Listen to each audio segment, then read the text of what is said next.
Hello दोस्तों, success with Manish channel में आपका स्वागत है। और आज पढ़ने वाले हैं गंगा नदी तंत्र।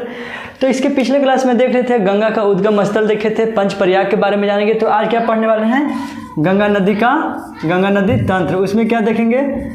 उसमें देखेंगे क्या गंगा नदी में मिलने वाली कितने सहायक नदियां हैं, कौन सी बांध है। तो आइए शुरू करते हैं। आपको बताया था कि गंगा नदी दो नदियों को मिलकर बनती है। पहला था भागीरथी और अलकनंदा। कौन सी? भागीरथी और अलकनंदा। जो कहाँ दोनों आकर नदियाँ मिल रही थी? देवप्रयाग में।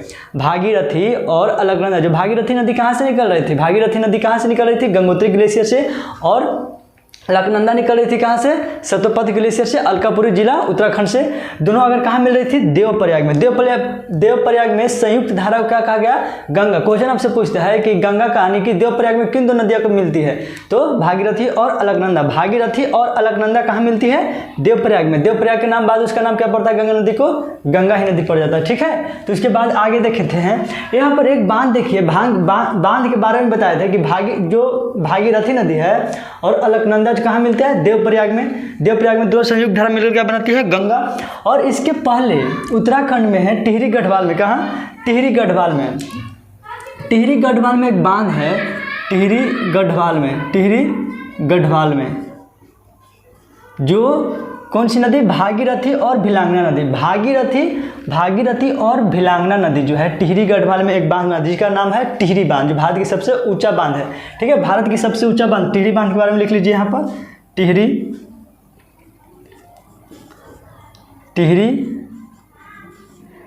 बांध कहाँ है? टिहरी बांध कहाँ है? तो उत्तराखंड में है। उत्तराखंड में किन दो नदियाँ से मिलकर बनती है? तो भागीरथी और भिलांगना। 24 अप्रैल हाल ही फिलहाल में 24 अप्रैल को जो है ना एग्जाम हुआ था बिहार एसआई का। ठीक है, मेंस एग्जाम, जिसमें पूछा था कि टिहरी बांध किन दो नदियों से मिलकर बना है? तो भागीरथी और भिलांगना नदी। भागीरथी और भिलांगना नदी क्यों मिलकर बनी? भारत की सबसे ऊंचा बांध, भारत की सबसे ऊंची बांध। ठीक है, भारत की सबसे ऊंची बांध कौन है? तो टिहरी बांध। कहाँ है? उत्तराखंड के टिहरी गढ़वाल जिला पड़ता है। ठीक है, टिहरी गढ़वाल में कौन सा बांध है? टिहरी बांध। तो यहाँ पर देख लेते हैं कि भागीरथी और अलकनंदा दोनों आकर मिल रही थी देवप्रयाग में। और इसके बाद संयुक्त धारा जो है गंगा के नाम से जा रही थी। उसके बाद कहाँ? यहाँ ऋषिकेश में पहुँचती है, ऋषिकेश। उसके बाद बताए थे राजा जी नेशनल पार्क भी बताए थे। राजा जी नेशनल पार्क उत्तराखंड में है। ठीक है, राजा जी नेशनल पार्क कहाँ है? तो उत्तराखंड में। लिख लीजिए राजा जी नेशनल पार्क, अलग नोट करके, राजा जी नेशनल पार्क। सॉरी,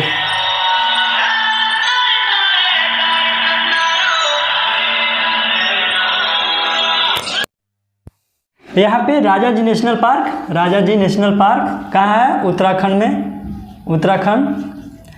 दो पॉइंट नोट कीजिए। टिहरी बांध कहाँ है? उत्तराखंड में। भागीरथी और भिलांगना नदी के मध्य बनता है। ठीक है, राजा जी नेशनल पार्क उत्तराखंड में है। उसके बाद हरिद्वार में, यानी गंगा नदी हरिद्वार से ही जो है ना, यानी कि मैदानी क्षेत्र में प्रवेश करते हैं। हरिद्वार से क्या? मैदानी क्षेत्र में प्रवेश करते हैं। मैदानी क्षेत्र में प्रवेश करती है। मैदानी क्षेत्र में प्रवेश गंगा कहाँ से करती है? तो हरिद्वार से करती है। मैदानी क्षेत्र में गंगा कहाँ से प्रवेश करती है? तो हरिद्वार से। हरिद्वार के बाद जो है ना उत्तर प्रदेश आ जाता है। ठीक है, कहाँ? उत्तर प्रदेश में बिजनौर जिला में। उत्तर प्रदेश के बिजनौर जिला में जो है ना गंगा नदी प्रवेश करती है। उसके बाद कन्नौज में। उसके बाद कहाँ? कन्नौज में। ठीक है, कन्नौज में एक नदी मिलती है जो उत्तराखंड के दुद्धा टोली पहाड़ी पौड़ी गढ़वाल से। कहाँ? उत्तराखंड के दुद्धा टोली के पौड़ी गढ़वाल से एक नदी निकलती है जिस नदी का नाम है रामगंगा नदी, जो कन्नौज में आकर मिलती है। किससे? गंगा से मिलती है। यही जो दुद्धा टोली जो रामगंगा नदी है, उसी Ramganga Jim Corbett national park के बीचों बीच निकलती है। कौन सी? रामगंगा नदी। यहाँ पर लिख लिए राजा जी नेशनल पार्क लिख लिए। दूसरा लिखे, नोट कीजिए आप, Jim Corbett national park. Jim Corbett national park कहाँ है? Jim Corbett national park Uttarakhand में। ठीक है, जो रामगंगा नदी के मध्य से गुजरती है। ठीक है, उसके बाद कन्नौज के बाद कहाँ? कानपुर के बारे में एक पॉइंट आप लिख लीजिए। कानपुर जो है गंगा नदी किनारे स्थित, गंगा नदी के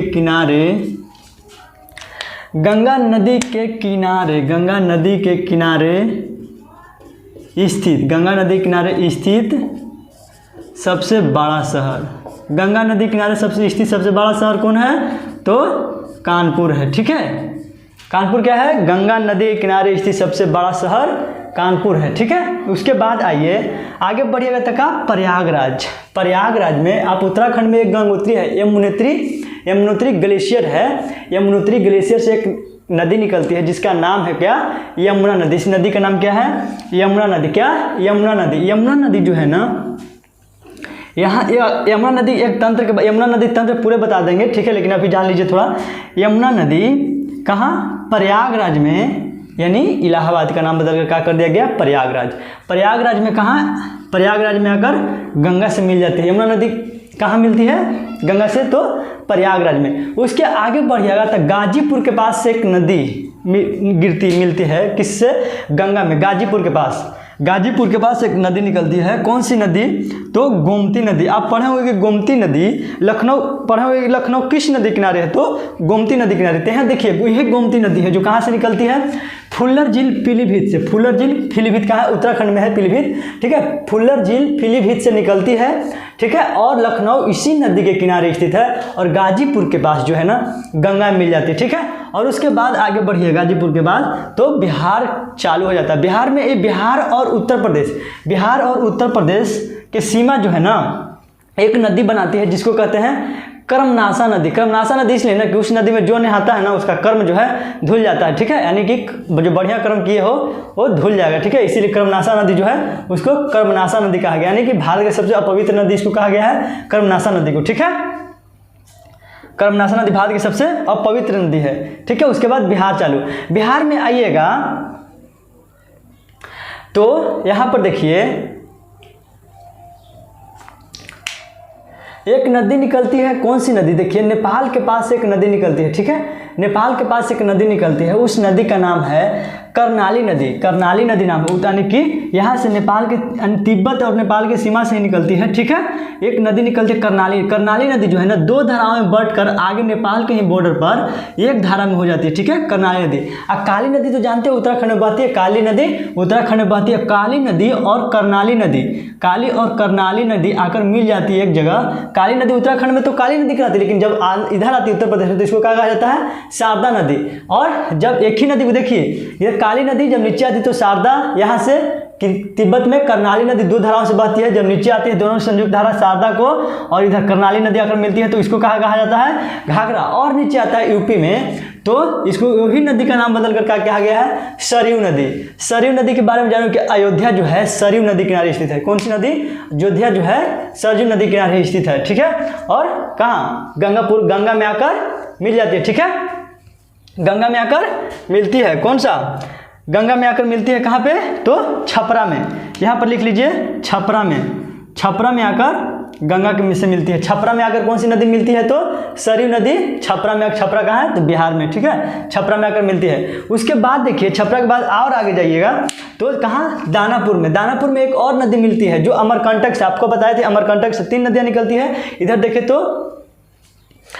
तो 3 नदी बताए थे ना अमरकंटक से। तो अमरकंटक से कितने नदियाँ निकल रही थी? इधर की उत्तर की ओर जो आ रही थी वो सोन, इधर नर्मदा और इधर महानदी। ठीक है, महानदी अमरकंटक से। तो ये अमरकंटक से एक नदी निकल रही है, उसका नाम है नदी का सोन नदी। ठीक है, उस नदी का नाम क्या है? सोन नदी। सोन नदी जो है ना पटना के पास यानी दानापुर में, पटना के पास कहाँ? दानापुर में आकर जो है गंगा में मिलती है। सोन नदी कहाँ से निकलती है? क्वेश्चन है कि सोन नदी कहाँ से निकलती है? तो अमरकंटक से, विंध्य पहाड़ी का श्रेणी है, अमरकंटक से निकलती है और दानापुर के पास आकर कहाँ किससे मिल जाती है? गंगा से मिल जाती है। सोन का ही सहायक नदी है रिहंद नदी। क्वेश्चन पूछेगा रिहंद नदी किसकी सहायक नदी है? तो सोन नदी की सहायक है। सोन नदी कहाँ से निकलती है? तो अमरकंटक से निकलती है और कहाँ मिलती है? तो पटना के दानापुर के पास मिलती है। उसके फिर आगे पढ़िएगा तो फतुआ के पास एक नदी मिलती है जिसको कहते हैं कौन सी? पुनपुन नदी। कौन सी? पुनपुन नदी। ठीक है, पुनपुन नदी जो है ना झारखंड के छोटा नागपुर पठार से निकलती है और फतुआ के पास जाकर गंगा में मिल जाती है। फतुआ के पास जाकर कहाँ? गंगा में मिल जाती है। कहाँ? फतुआ के पास। फतुआ कहाँ है? तो पटना के पास है। ठीक है, फतुआ। उसके बाद आइएगा तो गंडक नदी का नाम सुनेंगे। ठीक है, गंडक नदी जो है ना नेपाल के ही सीमा से निकलते हैं, ठीक है, नेपाल तिब्बत की सीमा से निकलते हैं मापचा चुंग से, ठीक है, नेपाल सीमा के मापचा चुंग से निकलती है गंडक नदी। उसके बाद जो है ना यहाँ हाजीपुर के पास, हाजीपुर सोनपुर के पास जो गंडक नदी है कहाँ कर मिल जाती है, कहाँ किससे मिलती है, तो गंगा नदी से मिलती है। गंगा नदी के पास गंडक कहाँ मिलती है, तो हाजीपुर सोनपुर के पास मिलती है। उसके बाद आगे बढ़िएगा तो बूढ़ी गंडक छोटी नदी है। उसके बाद कोसी नदी, कोसी नदी जो है ना सप्तधारा यानी कि सप्तकोशी से, सप्तकोशी से जो है कहाँ कौन नदी निकलती है, तो कोसी नदी निकलती है सप्तकोशी से, ठीक है, नेपाल से निकलती है। और उसके बाद भागलपुर के यानी कि कौन सी, कोसी नदी जो है ना बिहार की शोक कहा जाता है। बिहार की शोक कौन सी नदी कहा जाता है, तो कोसी नदी। बहुत बाढ़ लाती है, ठीक है, बाढ़ लाती है, बहुत बहुत मिट्टी काटती है अपना, बहुत ज़्यादा रास्ता बदलती है, ठीक है, उसको कोसी नदी, ठीक। कोसी नदी कहाँ से निकलती है, सप्तकोशी से निकलती है नेपाल से। और कहाँ, भागलपुर के कुर्सेला में, कहाँ, भागलपुर के कुर्सेला में जो है ना गंगा मिल जाती है, ठीक है। भागलपुर बताया था कि गंगा नदी की सबसे ज़्यादा सर्वाधिक लंबाई किस जिला में है, बिहार के, तो भागलपुर में। वही भागलपुर कुर्सेला में जो है ना कोसी नदी आकर मिल जाती है। बिहार की शोक नदी किसको कहा जाता है, बिहार की शोक नदी, ठीक है, लिख लीजिए यहाँ पर, बिहार की शोक नदी, बिहार की शोक, ठीक है, कोसी नदी को कहा जाता है, ठीक है, भागलपुर। उसके बाद आइए तो कहाँ पहुँच जाती है नदियाँ, भागलपुर के बाद झारखंड में। झारखंड में कौन सा जिला है, साहेबगंज जिला है, ठीक है, झारखंड में साहेबगंज जिला में प्रवेश करती है। सबसे कम जो है ना गंगा नदी साहेबगंज में बहती है, सबसे कम जो है गंगा साहेबगंज में बहती है। उसके बाद राजमहल की पहाड़ियाँ से गंगा जो है टर्न ले लेती है और कहाँ एंट्री कर जाती है, पश्चिम बंगाल में। राजमहल की पहाड़ियाँ से यानी कि राजमहल की पहाड़ियाँ से जो है गंगा जो है टर्न लेती है कहाँ, पश्चिम बंगाल में।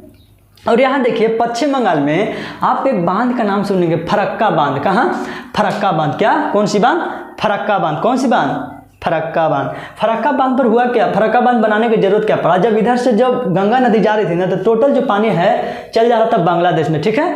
तो फरक्का बांध बनाकर किया गया ना कि फरक्का बांध बनाकर उसको गंगा नदी की जो धारा को है ना दो धाराओं में बांटा गया, एक बांग्लादेश के लिए छोड़ा गया तो दूसरा इधर कलकत्ता हल्दिया के लिए भेजा गया, ठीक है। जो कलकत्ता हल्दिया के लिए जो पानी गया उसको कौन सी, हुगली नदी कहते हैं, कौन सी, हुगली नदी। और जो फरक्का बैराज से बांग्लादेश में जो एक धारा घुसा उसको कहा जाता है गंगा नदी को ही कहते हो, पढ़ते हो ना कि गंगा नदी को ही बांग्लादेश में पद्मा कहा जाता है। तो क्या यहीं पर फरक्का बैराज से ही जो ना, फरक्का बैराज से ही क्या दो धाराओं में टूटा। एक धारा जो बांग्लादेश में गई उसको पद्मा नदी कहा जाता है और एक धारा जो भारत में आई जिसको कहा जाता है हुगली नदी, ठीक है, हुगली नदी। हुगली नदी के किनारे कलकत्ता हल्दिया स्थित है, कि कलकत्ता हल्दिया क्या है, पोर्ट है, ठीक है। और उसके बाद जो है गंगा नदी जो हुगली नदी कहाँ गिर जाती है, बंगाल की खाड़ी में। अब बताइए कि हुगली नदी की एक सहायक नदी है,